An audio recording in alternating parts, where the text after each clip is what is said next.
पण रोहिणीताई वगैरे त्यांचे कार्यकर्ते वगैरे धमक्या देतात, आम्ही तुम्हाला बघून घेऊ. प्रत्यक्ष रोहिणीताईंची कधी धमकी आली तुम्हाला? ताई पण देतात आणि पदाधिकारी पण देतात. त्यांचे का धमक्या देतात ते कारण काय सांगतात? ते नाही माहिती मला, पण ते देतात. काय म्हणतात? आम्ही गुन्हा दाखल केला वगैरे, आमचं नाव घेतलं तर आम्ही तुम्हाला बघून घेऊ. मुक्ताई वार्ता न्यूज चॅनलमध्ये आपले हार्दिक स्वागत आहे. पीए कडून पत्नीवर अत्याचार, रोहिणी खडसे व कार्यकर्त्यांकडून धमक्या व दबाव, काय आहे प्रकरण आणि कोणी केला आरोप? पहा मुक्ताई वार्ता रिपोर्ट.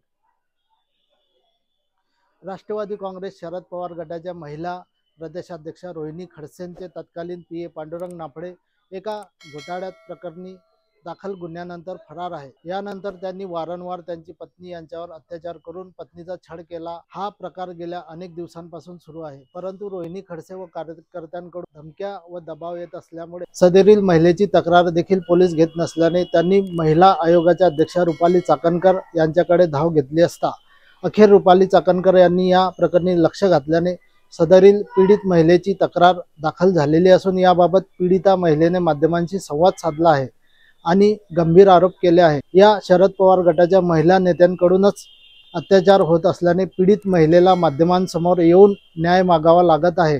नेमकं काय आहे प्रकरण आणि रुपाली चाकणकर काय म्हणाल्यात पाहूया. रुपालीताई चाकणकर यांच्याकडे एक व्यथा मांडलेली, तर आपली नेमकी तक्रार काय आहे, काय मागणी? माझे सासरच्या लोकांकडून मला त्रास आहे. नवरा सांभाळत नाही, छोटं बाळ घेऊन मला राहावं लागते आणि माझा नवरा खडसे यांचा, रोहिणीताई यांचा पीए नाव काय? पांडुरंग पुरुषोत्तम नाफडे, राहणार तडणी. तो एका घोटाळ्याच्या याच्यामध्ये गुन्ह्यामध्ये फरार आरोपी आहे. त्याच्यामुळे ते मला पैशांसाठी खूप त्रास देतात, मुलीला सुद्धा वागवत नाही. तक्रार नेमकी त्रास पैशांसाठी देतात, मारझोड करतात. जशी मागली तसे भाऊ देत गेला, वडील तुमची तक्रार नवऱ्याविरोधात आहे का रोहिणीताईंविरोधात? माझी सासरच्या लोकांविरोधात, पण रोहिणीताई वगैरे त्यांचे कार्यकर्ते वगैरे धमक्या देतात, आम्ही तुम्हाला बघून घेऊ. प्रत्यक्ष रोहिणीताईंची कधी धमकी आली तुम्हाला? ताई पण देतात आणि पदाधिकारी पण देतात. त्यांचे का धमक्या देतात ते कारण काय सांगतात? ते नाही माहिती मला, पण ते देतात. काय म्हणतात? आम्ही गुन्हा दाखल केला वगैरे, आमचं नाव घेतलं तर आम्ही तुम्हाला बघून घेऊ. त्या दबावाखाली मी आतापर्यंत गुन्हा नोंद नाही केला, पण माझ्या आणि मुलीच्या भविष्यासाठी मी आता गुन्हा नोंद करते. किती आतापर्यंत पैसे तुम्ही दिलेले?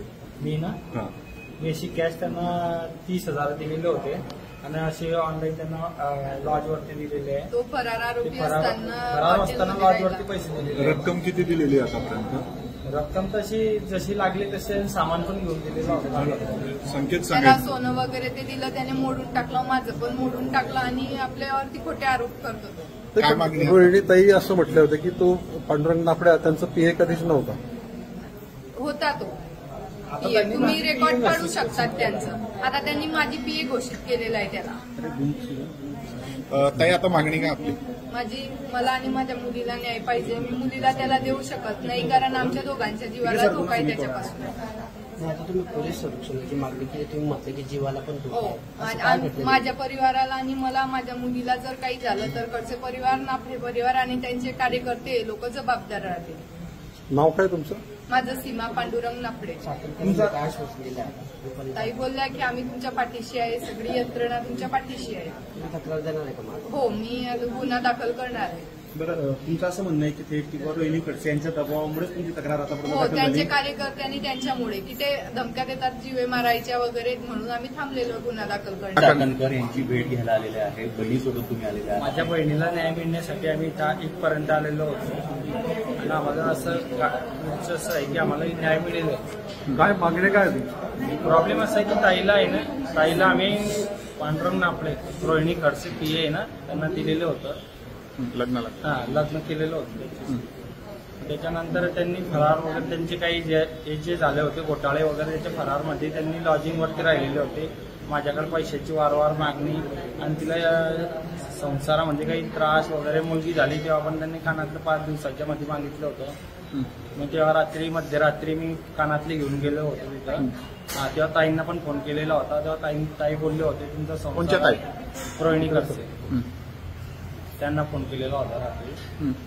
तेव्हा कानातले पण दिलेले होते. ते लॉजवरती राहिलेले होते. इथं जळगावमध्ये रेतीचं काम सांगून राहिलेले होते. 15 दिवस 15 दिवस आहे. 2 एंट्री त्यांच्या तिथं पेमेंट मी केलेलं होतं. इथं 30,000 रुपये कॅश दिलेले होते कालिंद मातेच्या मंदिराजवळ जळगावला. आणि गरजेची सामान पण घेऊन दिलेलं होता. पैसे रोडनं भरपूर सामान पाठवलं आहे. सोनं वगैरे ते सर्व दिलेलं होतं आमच्या. तक्रार काय कोणाच्या विरोधात तक्रार आहे तुमची? तक्रार पांडुरंग नाफळे. पण इथे ताईने रोहिणी ताईंचं पण नाव घेतलं तिथे. मग त्यांचे कार्यकर्ते येतात.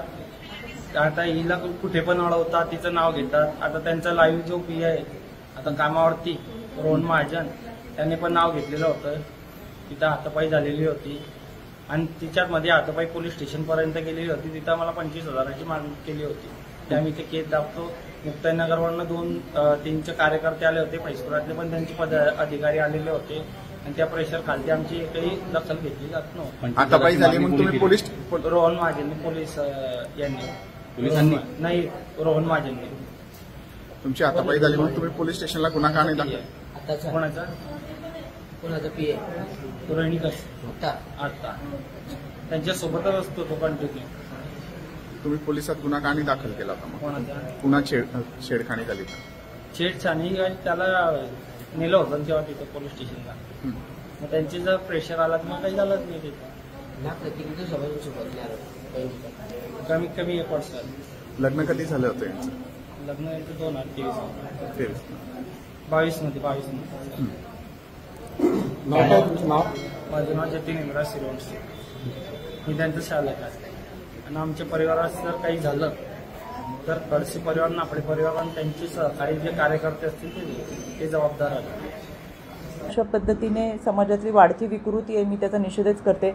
आत्ताची घटना पाहिली तुम्ही तर मला खरं धक्का बसला जळगावमध्ये येऊन की ह्या पांडुरंग नाफडे ह्या संदर्भाच्या महिलेने ज्या पद्धतीने तक्रार मांडली हे खरंच खूप धक्कादायक आहे की ह्याच्यामध्ये रोहिणी खडसे आणि तिचे कार्यकर्ते त्या महिलेला धमकी देतात आहेत पोलीस स्टेशनमध्ये जाऊ नये म्हणून आणि तक्रार नोंदवू नये.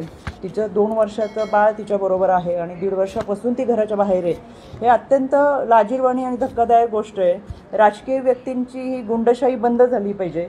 खरं तर तिला तक्रार नोंदवता सुद्धा पोलीस स्टेशनला येत नाही आहे. इतकं दडपण तिच्यावर आहे आणि अशा पद्धतीने तिला आणि तिच्या भावाला हे लोक जर धमक्या देत असेल तर हे अत्यंत चुकीचं आहे. मी त्याचा निषेध करते. SP सरांना देखील सांगितलेलं आहे आणि हा विषय आम्ही राज्याच्या गृहमंत्र्यांकडे पाठवून देऊ.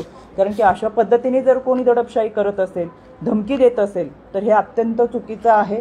आणि हा विकृती समाजातला वाढायचं कारण म्हणजे हे असे लोकांमुळे सुद्धा ह्या विकृती मोठ्या प्रमाणात वाढतात. त्याच्यामुळे त्यांच्यावरती सुद्धा कारवाई केली जाईल.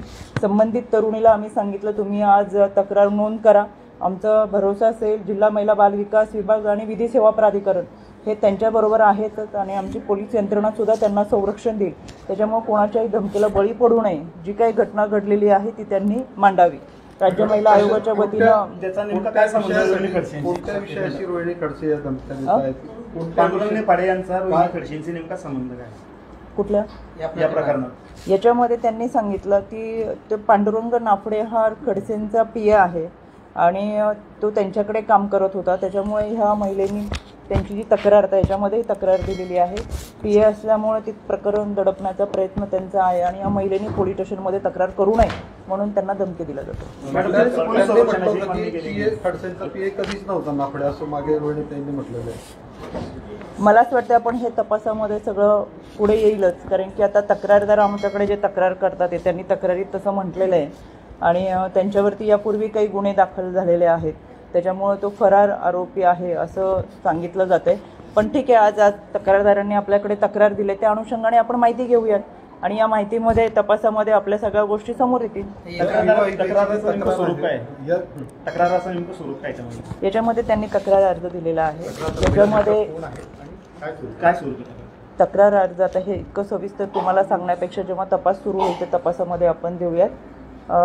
संबंधित पीडित महिलेने आपल्याकडे जी तक्रार दिली ती लेखी स्वरूपात दिलेली आहे. याच्यामध्ये सविस्तर त्याच्यामध्ये त्यांनी दिलेलं आहे. या तक्रार अर्जामध्ये असं म्हटलंय संबंधित आरोपीने मारहाण करून घराच्या बाहेर काढलेला आहे आणि मानसिक शारीरिक त्रास दिलेला आहे. गेली 1.5 वर्षापासून सांभाळत नसल्यामुळे ही तक्रार पोलीस स्टेशनला द्यायची होती, पण यामध्ये रोहिणी खडसे आणि त्यांच्या कार्यकर्त्यांनी धमकी दिल्यामुळे मी पोलीस स्टेशनला जाऊ शकले नाही. अशा साधारण ह्या स्वरूपाची तक्रार आहे. ती सविस्तर तक्रार याच्यामध्ये दिलेली आहे. आजपासून ती गुन्हा नोंद झाल्यानंतर तपास सुरू होईल. त्याच्यामध्ये अनेक गोष्टी समोर येतील. समोर आल्यानंतर यावरती आपण चर्चा करू. पांडुरंग नाफडेंच्या पत्नी होत्या का या ज्या आपल्याकडे आता ज्यांनी काही फिरत मागली? मॅडम, त्या पीडित महिलेचं असंही म्हणणं होतं की अनेक राजकीय पदाधिकाऱ्यांनी त्यांना धमक्या दिलेल्या आहेत आणि पोलीस संरक्षणाची मागणी देखील त्यांनी केली आहे. याच्यामध्ये त्यांनी तेच सांगितलं, तुम्ही त्यांची परिस्थिती पाहिल्या तर त्या फार घाबरलेल्या आहेत.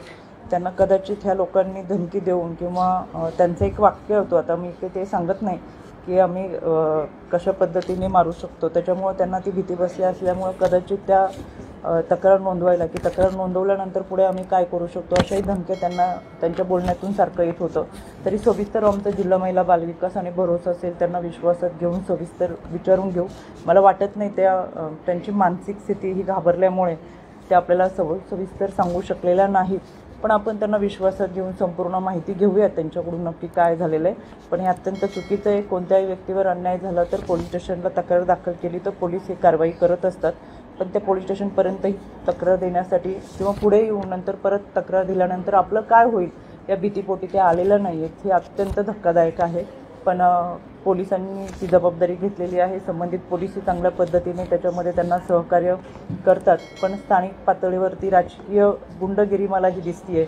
त्याच्यामुळं राज्याचे गृहमंत्री अतिशय सक्षमपणे काम पाहतात. त्यांच्याकडे मी जरूर 2 दिवसामध्ये. पीडित महिलेचं असंही म्हणणं होतं की अनेक राजकीय पदाधिकाऱ्यांनी त्यांना धमक्या दिलेल्या आहेत आणि पोलीस संरक्षणाची मागणी देखील त्यांनी केली आहे. याच्यामध्ये त्यांनी तेच सांगितलं, तुम्ही त्यांची परिस्थिती पाहिल्या तर त्या फार घाबरलेल्या आहेत. त्यांना कदाचित ह्या लोकांनी धमकी देऊन किंवा त्यांचं एक वाक्य होतं, आता मी ते सांगत नाही की आम्ही कशा पद्धतीने मारू शकतो, त्याच्यामुळं त्यांना ती भीती बसली असल्यामुळं कदाचित त्या तक्रार नोंदवायला की तक्रार नोंदवल्यानंतर पुढे आम्ही काय करू शकतो अशाही धमक्या त्यांना त्यांच्या बोलण्यातून सारखं येत होतं. तरी सविस्तर आमचं जिल्हा महिला बालविकास आणि भरोसा असेल त्यांना विश्वासात घेऊन सविस्तर विचारून घेऊ. मला वाटत नाही त्यांची मानसिक स्थिती ही घाबरल्यामुळे ते आपल्याला सविस्तर सांगू शकलेल्या नाहीत, पण आपण त्यांना विश्वासात घेऊन संपूर्ण माहिती घेऊया त्यांच्याकडून नक्की काय झालेलं आहे. पण हे अत्यंत चुकीचं आहे. कोणत्याही व्यक्तीवर अन्याय झाला तर पोलीस स्टेशनला तक्रार दाखल केली तर पोलीस ही कारवाई करत असतात, पण त्या पोलीस स्टेशनपर्यंत ही तक्रार देण्यासाठी किंवा पुढे येऊन नंतर परत तक्रार दिल्यानंतर आपलं काय होईल या भीतीपोटी ते आलेलं नाही आहेत. हे अत्यंत धक्कादायक आहे.